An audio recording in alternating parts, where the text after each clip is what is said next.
آج انتہائی اس روز یہ جو واقعہ ہوا ہے، میں یہاں کے رہنے والوں کو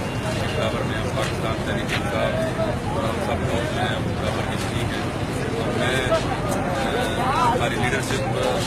جامع مصطفی صاحب جہاں پر تشریف لائے، اب جہانگیر ترین صاحب، علیم خان صاحب، اسحاق خاقانی صاحب جہاں پر تشریف لائے، ہم بالکل ان لواحقین کے دکھ میں برابر کے شریک ہیں، اور انشاءاللہ پاکستان تحریک انصاف پہلے بھی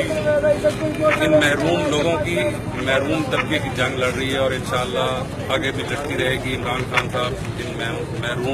ان محرومیوں کو ختم کرنے کے لیے دن رات کاوش اور کوشش کر رہے ہیں، اور آج مجھے یہاں پر آ کے پتہ لگا، بڑا افسوس ہوا ہے کہ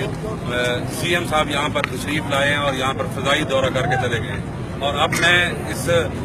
واقعے کے حوالے سے مجھے چاہیے تو نہیں کہ میں یہ بات کروں، لیکن یہاں کے رہنے والے لوگوں سے میری یہ اپیل ہے کہ دیکھ لیں کہ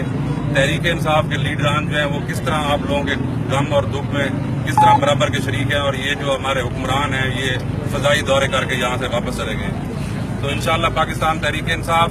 اپنے بھائیوں کے ساتھ، اپنی بہنوں کے ساتھ، اپنے غریبوں کے ساتھ، جن کے ساتھ، ان شہداء کے ساتھ انشاءاللہ ہم شانہ بشانہ کھڑے ہیں، جیسے صبح شاہ محمود صاحب نے بھی کہا ہے، اور انشاءاللہ جہانگیر ترین صاحب نے بھی، جو ہم سے زیادہ بہتر سے بہتر ہو سکا ہم انشاءاللہ اپنے شہداء کے لیے کریں گے، اور ہم دعا گو ہیں کہ اللہ تعالیٰ انہیں جنت الفردوس میں جگہ دے، اور ان کے لواحقین کو جو ہے وہ صبر جمیل